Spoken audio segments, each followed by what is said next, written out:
The phone buzzed in my trembling hands as dirt fell onto my sister's coffin. If you think family betrayal is shocking, wait until you hear what happened at my sister's funeral when the dead started texting me back. I stare at the unknown number flashing on my screen. I'm alive, Kemi. Don't trust our parents. My knees buckled. The red Lagos earth spun beneath my black heels as mourners continued their wailing around Folake's grave. My husband, Tun, grabbed my arm, his designer suit immaculate despite the humid afternoon heat. Kemi, what's wrong? You look like you've seen a ghost. I wanted to scream that maybe I had. 3 days ago, I identified my twin sister's burned body at Lagos University Teaching Hospital. The car accident on 3rd Mainland Bridge had been so severe that dental records were the only way to confirm it was Folake. Now someone claiming to be her was texting me. My phone buzzed again. Meet me at our childhood hideout. Come alone. Your marriage isn't what it seems. Give me the phone. Tun reached for it, but I clutched it against my chest. It's nothing, just condolences. His dark eyes narrowed. After 8 years of marriage, I knew that look.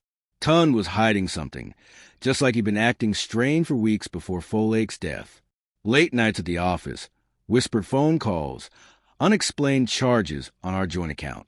Mama approached us, her grief-stricken face streaked with tears and red dust. Kemi, we need to discuss the will reading tomorrow. Folake left everything to you, but there are complications. What complications? Later, my daughter. Not here. Papa stood behind her, his usually proud shoulders slumped. As one of Lagos's most successful construction contractors, he'd built our family from nothing in Mushin to a mansion in Ikoyi. But today, he looked defeated. The crowd began dispersing as the sun dipped toward the lagoon. Extended family members whispered among themselves, casting strange glances in my direction.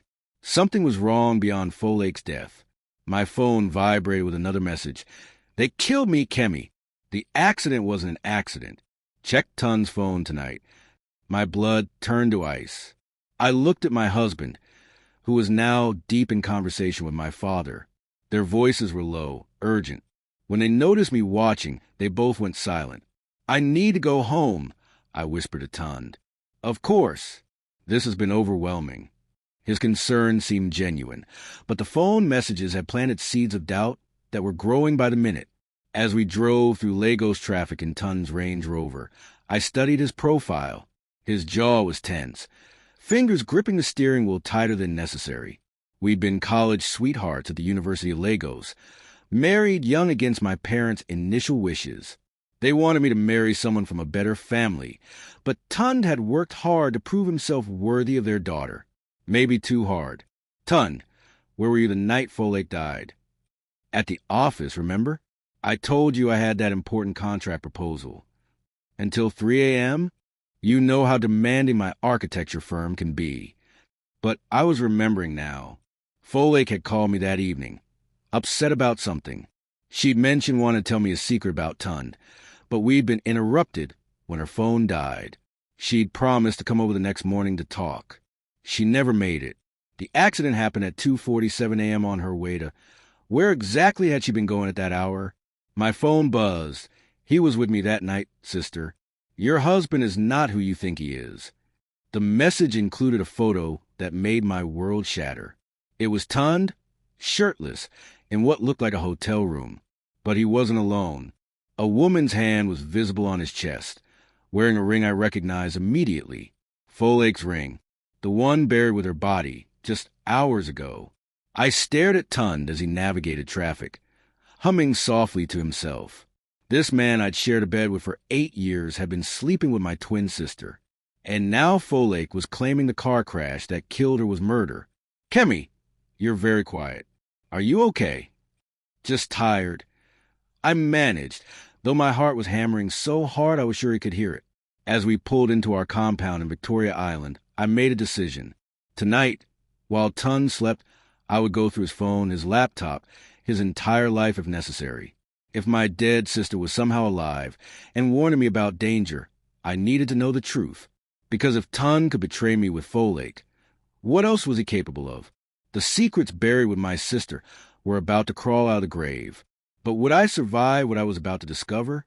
Don't miss next chapter where I uncovered a shocking truth about my husband's double life and why my parents might be involved in something far more sinister than adultery. At 2 a.m., I slipped out of bed like a thief in my own home. Tun was deep in sleep beside me, his phone charging on the nightstand.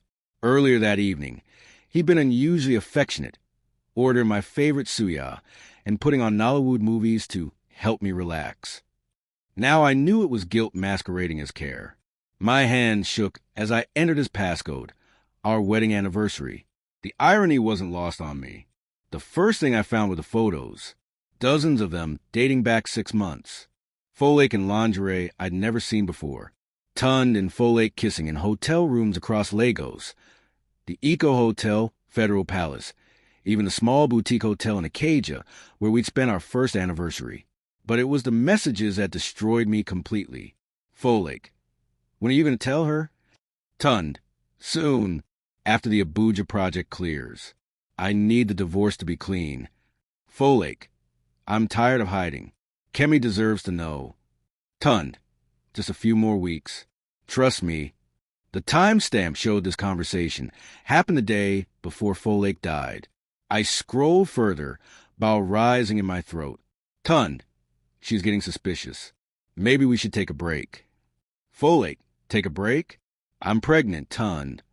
My phone clattered to the floor. Pregnant. My sister was pregnant with my husband's child when she died.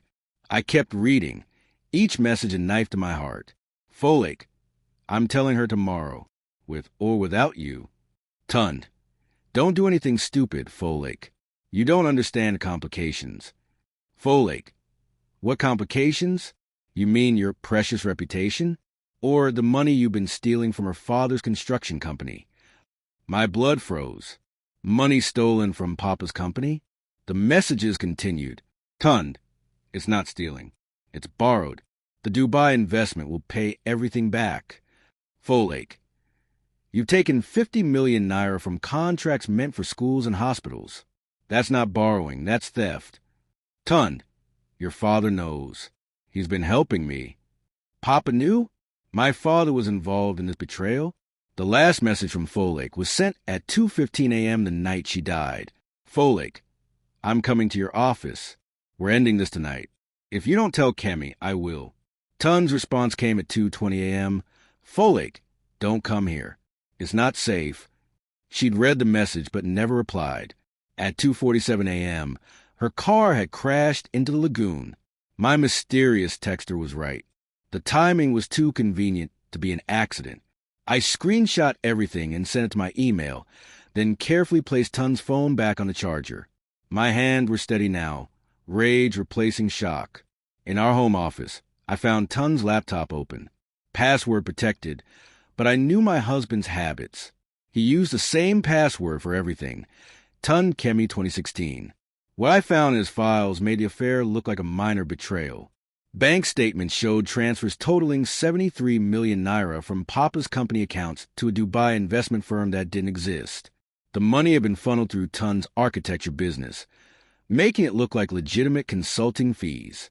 But Papa's signature was on every transfer approval. My father, the man who built our family's fortune from selling pure water sachets in traffic, was helping my husband steal from his own company. Money meant for schools in rural communities, hospitals in underserved areas, housing projects for low-income families. All of it diverted to fund Tun's failed Dubai real estate speculation. A folder labeled insurance contained documents I recognized. Life insurance policies on both Folklore and me, taken out 6 months ago when the affair began. Each policy was worth 200 million naira, with Tund as a primary beneficiary through some legal loophole I didn't understand. My sister hadn't just been threatening to expose the affair and theft. She'd been threatening to expose an insurance fraud scheme that required her death to pay off. And I was next. I heard movement upstairs. Tund was awake. Quickly, I copied everything to a flash drive and emailed the most damning evidence to an account Folklore, and I had shared since university. One Tund didn't know about. Footsteps on the stairs. I closed the laptop and slipped back into bed, my heart pounding so loud I was certain it would wake him. But Tun just wrapped his arms around me from behind, nuzzling my neck. "Couldn't sleep," he whispered, "just thinking about Folake." "She's at peace now," he said, and I heard something in his voice that chilled me. Satisfaction. Relief. "Yes," I whispered back. "She is."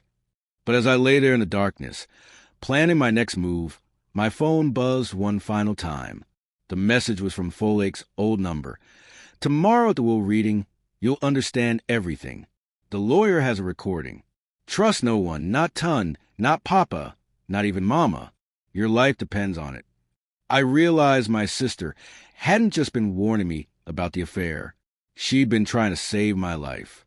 And now I had to save myself from the 3 people I'd trusted most in the world. My sister's affair was just the beginning of a deadly conspiracy involving insurance fraud, stolen millions, and my own family plotting my murder. In next chapter, the will reading reveals secrets that will turn my world completely upside down. Who can Kemi trust when everyone she loves has betrayed her? The lawyer's office felt like a courtroom as we gathered around the mahogany table. Mr. Adebayo, Papa's longtime attorney, shuffled papers with the gravity of a judge about to deliver a life sentence. Mama sat to my left, clutching a handkerchief. Papa occupied the head of the table like he owned it. Tun held my hand, playing the supportive husband while his betrayal burned in my chest. "Before we begin," Mr. Adebayo announced, adjusting his glasses, "Folake left specific instructions. This will include a video recording to be played before the reading." My blood chilled. Folake had made a video. The lawyer pressed play on his laptop, and my sister's face filled the screen. She looked exhausted, her usually perfect makeup smudged, sitting in what appeared to be a hotel room. "If you're watching this, it means I'm dead," Folake began, "and it means everything I feared has come true." Tun's hand tightened on mine. Papa's jaw clenched. "Kemi, our parents aren't who you think they are. Neither is your husband. 6 months ago, I discovered that Tun has been embezzling money from Papa's construction company.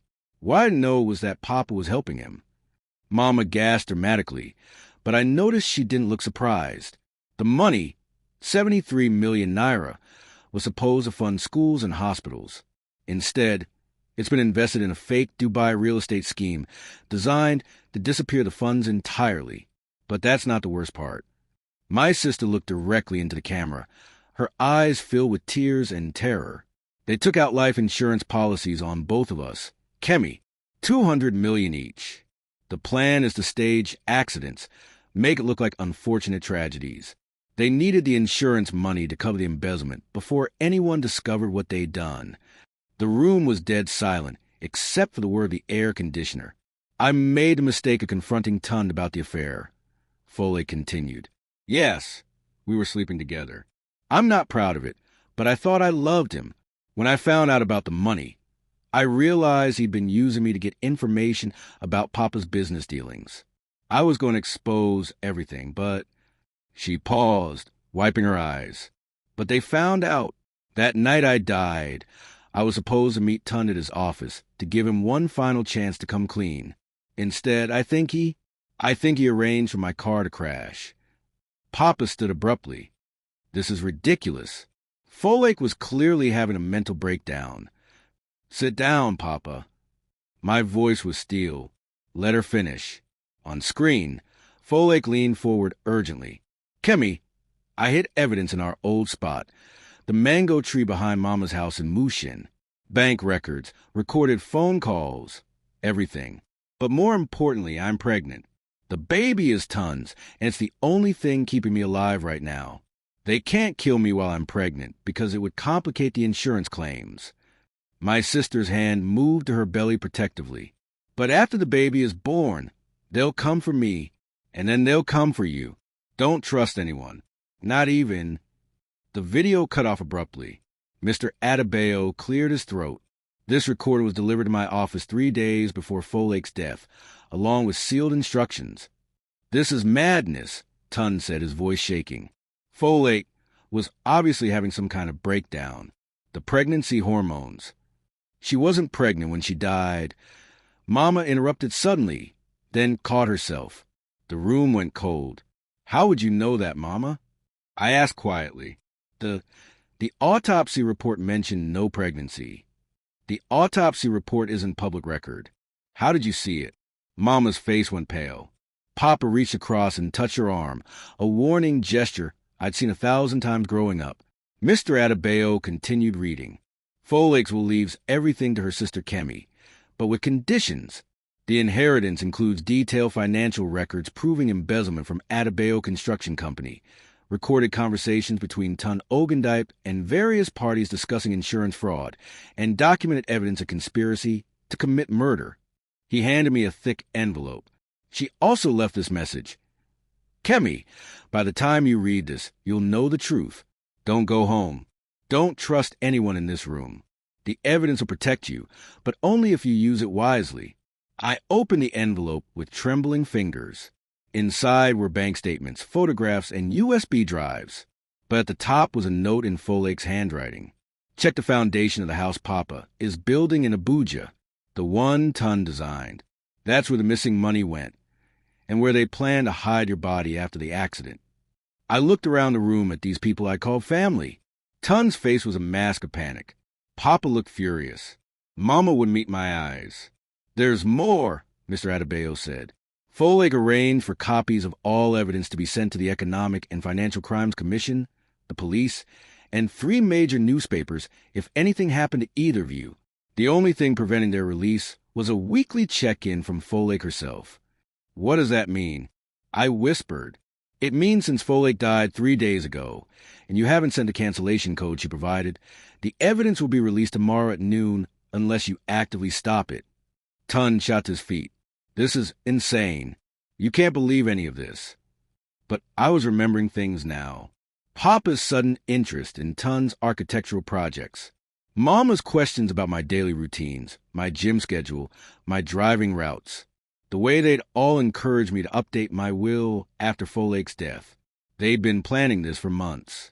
Where's the cancellation code? I asked. Mr. Adebayo handed me a sealed letter. Folek said you'd know what to do. As I stood to leave, Tun grabbed my arm. Kemi, you're making a terrible mistake. I love you. We can work through this.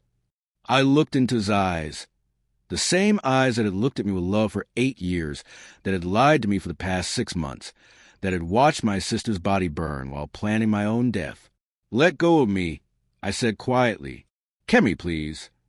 I said, let go. Papa's voice boomed across the room. You're being foolish, daughter. Folek was sick. These fantasies. Are you saying she embezzled 73 million naira from herself?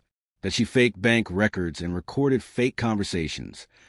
I held up the evidence envelope. Because I've seen the bank statements.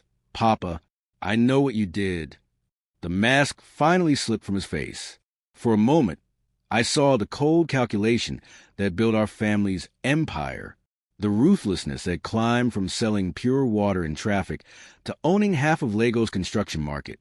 You don't understand the pressures I'm under, he said quietly. The debts, the obligations. We needed that money. So you decided to kill your daughters for insurance money? It wasn't supposed to happen this way. Folek forced our hand by threatening to expose everything. We just needed more time. Tun grabbed Papa's arm, trying to silence him, but it was too late. My own father had just confessed to murdering my sister. I backed toward the door, clutching Folek's evidence. Stay away from me. All of you. You can't leave, Kemi. Mama's voice was deadly calm. You know too much now. That's when I realized the office door had been locked from the outside, and that my phone had no signal. They'd planned for this contingency, too.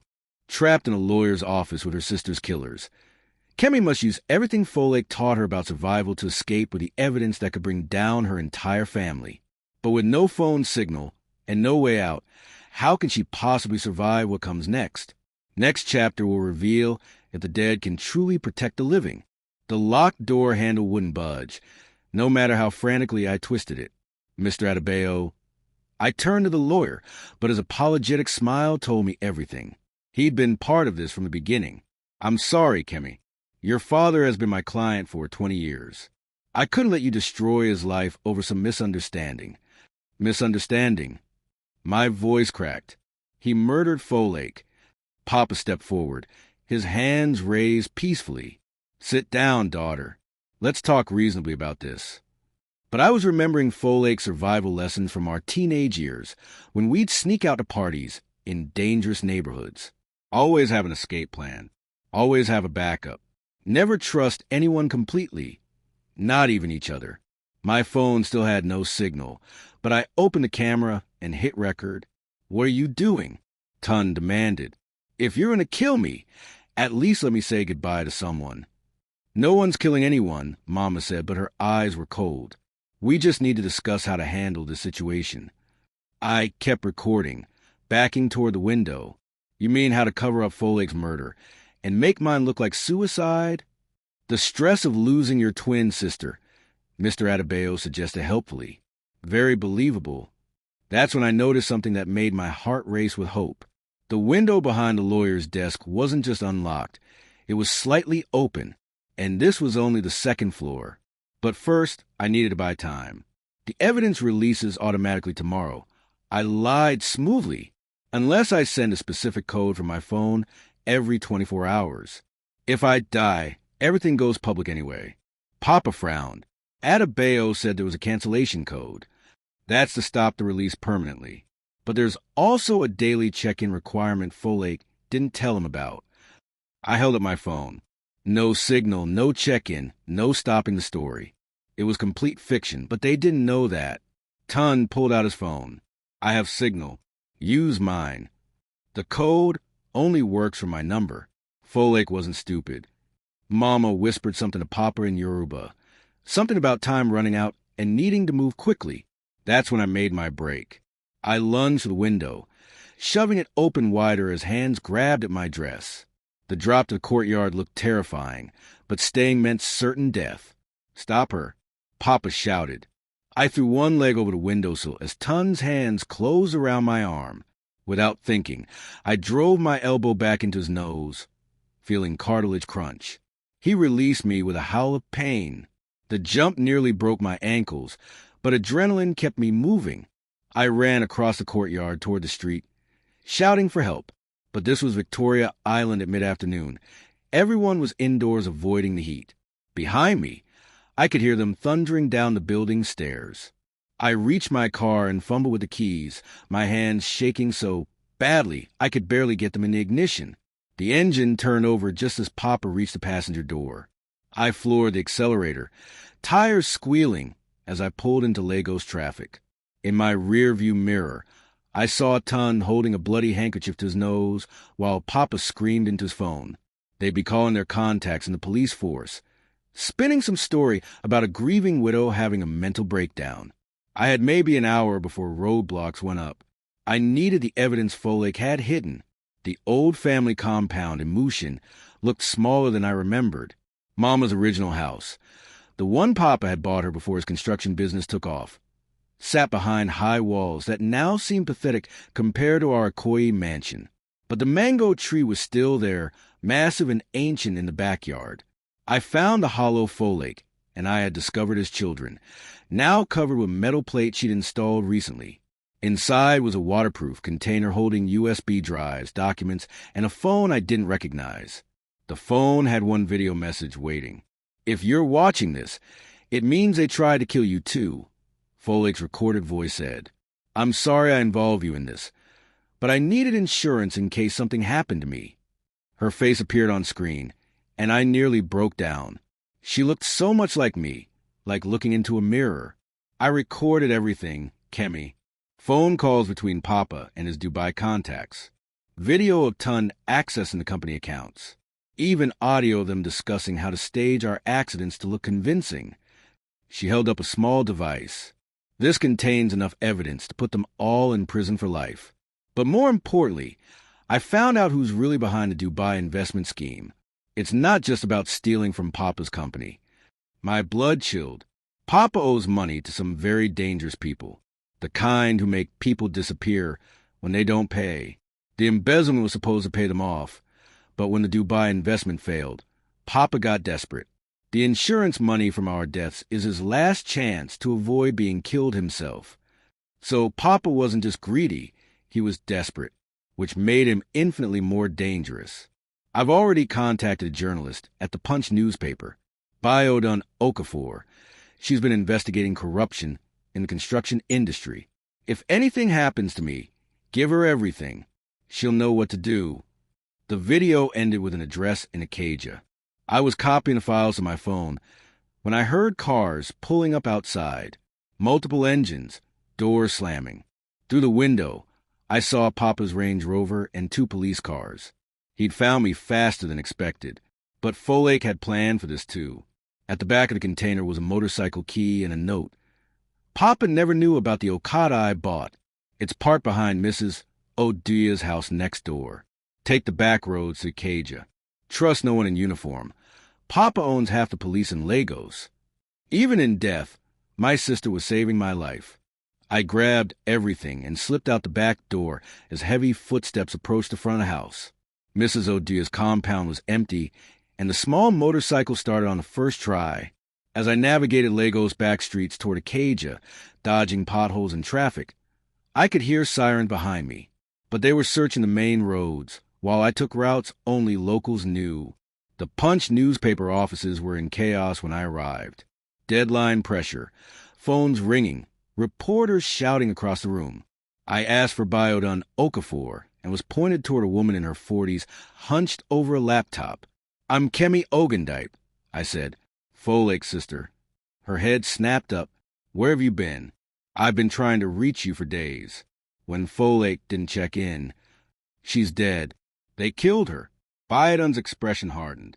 "Do you have the evidence?" I handed over the USB drives and phone. Everything's there. Bank records, recordings, video evidence. Enough to bring down my father's construction empire and expose a massive insurance fraud.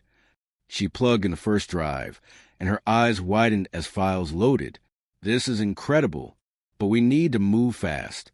If they killed Folake to stop the story, they'll kill me too."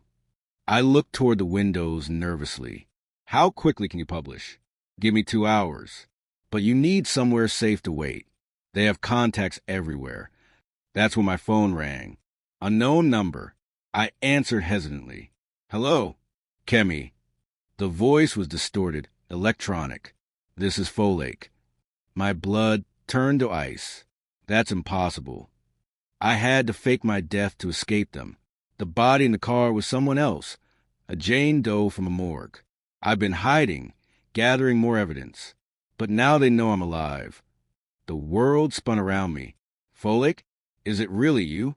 Meet me at the place we used to buy suya after school. Come alone. And Kemi, bring a gun." The line went dead. My sister was alive. But if she'd faked her death, whose body had we buried? And why did she sound so afraid? Everything Kemi thought she knew was wrong. Her sister is alive, but the conspiracy runs deeper than anyone imagined. In the final chapter, sisters reunite to face the deadliest betrayal of all, and discover that sometimes the only way to survive family is to destroy it completely. Will Kemi and Folake escape the trap that's been 20 years in the making? The suya spot on Allen Avenue looked exactly the same as it had 15 years ago when Folake and I would sneak here after school. But nothing else about this night felt familiar.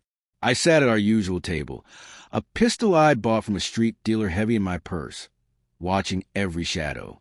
The journalist Biodun had promised the story would break in the morning editions, but I needed to survive until then. At exactly 9 p.m., a figure in a hooded jacket approached my table. When she pulled back the hood, I nearly screamed. It was Folake, but wrong. Her face was different, scarred along the left cheek. Her eyes held a hardness that hadn't been there before. "Hello, sister." "Folake? But how?" "We buried you. I saw your body." She sat down across from me, moving with a limp I'd never seen. That was a Dunny Becaire, a Jane Doe from a morgue who died the same night. They tried to kill me. Similar height, similar build.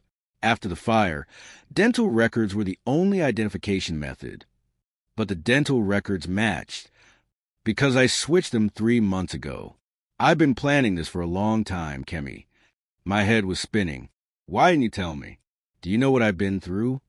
"Because I needed you to react naturally. If you'd known I was alive, Papa and Ton would have suspected something. She leaned forward, and I saw the rage burning in her eyes. Besides, I wanted them to reveal their true nature to you. I wanted you to see what they really were. You used me as bait. I saved your life. They were planning to kill you within the week. A chill ran through me. How do you know? Because I've been watching them, listening to their phone calls, following them. She pulled out a tablet and showed me video footage. This was taken yesterday, after the reading. On the screen, I watched Papa, Mama, and Ton in what looked like our family kitchen. The audio was crystal clear. She knows too much, Papa was saying. We have to move tonight. Make it look like suicide, Mama suggested calmly. Grief over losing her twin sister. Ton nodded. I can get her to take sleeping pills. Then stage in the bathroom. People will believe it. My own mother, planning my murder like a dinner menu. There's more, Folek said, swiping to another video. This was taken last week, before I faked my death. This time I watched Tund and Papa meeting with 3 men I didn't recognize in expensive suits. The Dubai investment was never meant to succeed. One of the men was saying in accented English. It was a money laundering scheme. Your construction company was the perfect front. Papa looked terrified. But now we can't pay back what we borrowed. Then you'll pay in other ways. The insurance money from your daughter's deaths will cover the debt, plus interest. The man smiled coldly. We have buyers for organs in Dubai. Young, healthy organs from educated African women bring premium prices. I nearly vomited. They weren't just planning to kill us for insurance money. They were planning to harvest our organs. These are the people Papa owes money to, Folek explained. International organ traffickers operating between Lagos and Dubai. Papa's construction projects gave them perfect cover for smuggling operations. How long have you known? 6 months. That's when I started the affair with Tund, to get close enough to gather evidence. I never loved him, Kemi. I was trying to save us both. I felt a strange mix of relief and betrayal. Relief that my sister hadn't actually betrayed me, and betrayal that she'd lied about everything. So the pregnancy? A lie, but it bought me time. They couldn't kill a pregnant woman without complicating the organ harvesting. She touched the scar on her cheek. When they finally tried to kill me, I was ready, but I wasn't ready for how personal they'd make it. What do you mean? Mama was driving the car that was supposed to kill me. My own mother tried to run me off 3rd Mainland Bridge. Her voice broke slightly. I managed to jump out before the crash, but not before she caught me with a knife. That's how I got the scar. The woman who'd raised us, who'd sung us lullabies and braided our hair, had personally tried to murder her own daughter. Where have you been hiding? With friends in Adjugunal, people Papa's money can't reach. She looked around nervously. But they found me yesterday. I had to move again. That's when I noticed the men approaching our table. 3 of them, moving with the casual confidence of predators. Folek, I whispered. She'd seen them too. The back exit. Now! We ran through the crowded market, pushing past evening shoppers and street vendors. Behind us, I could hear shouting in multiple languages, English, Yoruba, and something that sounded Middle Eastern. This way. Folek grabbed my arm, pulling me into an alley I'd never noticed before. We ran through a maze of back streets until we reached a small church. Folek had keys. Pastor Adeyemi has been helping me, she explained as we slipped inside. He's one of the few people in Lagos that Papa's money can't buy. In the dim light of the sanctuary, I finally got a good look at my sister. She was thinner, harder, marked by months of fear and survival. But she was alive. We can't run forever, I said. They'll find us eventually. I know. That's why tonight we end this. She pulled out a phone and showed me a text message. The story breaks in 3 hours, but we need to make sure we survive long enough to see it. The message was from Biodun Okafor. Front page ready. Police have been notified. EFCC raid planned for 6 a.m. Stay hidden until then. 6 hours. I whispered. We just need to survive 6 hours. That's when we heard the church doors rattle. Open up. Papa's voice boomed through the sanctuary. I know you're in there. Folake grabbed my hand. There's a tunnel under the altar. It leads to the pastor's house next door. As we crawled through the cramped passage, I could hear them breaking down the church doors. Voices echoed above us. Papa, Tund, and at least 3 others speaking in Arabic. We emerged in Pastor Adeyemi's small parlor to find him waiting with a shotgun. They surrounded the church, he said grimly. But they don't know about the tunnel. Pastor, we can't put you in danger. Child, I've been fighting evil in this community for 30 years. I'm not stopping now. He handed Folake a backpack. Everything you asked for is inside. Folake opened it to reveal recording equipment, a laptop, and something that made my blood run cold. Multiple grenades. What are you planning? Papa's construction site in Ikoyi, the one with the secret basement, where they were planning to harvest our organs. All the evidence is there, and so are the Dubai buyers. Her eyes glittered with deadly purpose. We're going to blow up at them inside. That's murder, Folake. It's justice. They killed dozens of young women. Kemi. We found the bodies buried in concrete at Papa's construction sites across Lagos. We're not his first targets. We're just the first ones who fought back. The magnitude of our family's evil hit me like a physical blow. My father wasn't just a thief or even a killer. He was a serial murderer operating an international organ trafficking ring. The authorities will handle it. The authorities have been paid off for years. Half the police force, judges, even government officials. Papa's money reaches everywhere. She shouldered the backpack. This is the only way to stop them. Pastor Adeyemi handed me a set of car keys. My nephew's car is parked behind the house. It's old, but it runs. As we prepare to leave, Folake grabbed my shoulders. Kemi, if something happens to me tonight, nothing's going to happen. If something happens, promise me you'll finish this. Promise me you won't let them hurt anyone else. I looked into my twin sister's eyes and saw my own reflection, but harder, more determined. We'd both been shaped by the same evil, but she'd been forged into something stronger. I promise. The drive through Lagos at midnight felt like traveling through a war zone. Police checkpoints had been set up at major intersections, but Pastor Adeyemi's nephew knew all the back roads. Papa's construction site in Ikoyi was supposedly building luxury condominiums, but I now knew its real purpose. The basement levels weren't for parking. They were for butchering human beings. We parked 2 blocks away and approached on foot. The site was heavily guarded, but Folake had been watching for weeks. She knew the patrol patterns, the blind spots, the entry points. There, she whispered, pointing to a gap in the perimeter fence. Security chains shift in 10 minutes. We slipped through like ghosts, moving between construction equipment and concrete pillars. The main building was dark, except for lights in the basement levels. That's where they are, Folake said. Papa, the Dubai buyers, and tonight's victims. Through a basement window, I could see into what looked like a medical facility. Steel tables, surgical equipment, and refrigeration units. 3 young women were strapped to tables, unconscious but alive. And there was Papa, wearing surgical scrubs, discussing organ prices with men in expensive suits. We need to get those women out first. I whispered. That's the plan. You create a distraction while I plant explosives. Then we extract the victims and detonate once we're clear. She handed me a gun and a radio. Give me 15 minutes. I circled to the main entrance, where 2 guards were smoking cigarettes and complaining about their boss. I waited until they separated, then approached the younger one. Excuse me, I called out in my most helpless voice. I'm lost. Can you help me? As he walked toward me, concerned, I raised a pistol. Don't move. Don't scream. Just walk away and forget you saw me. His eyes widened, but he nodded and disappeared into the night. The second guard was easier.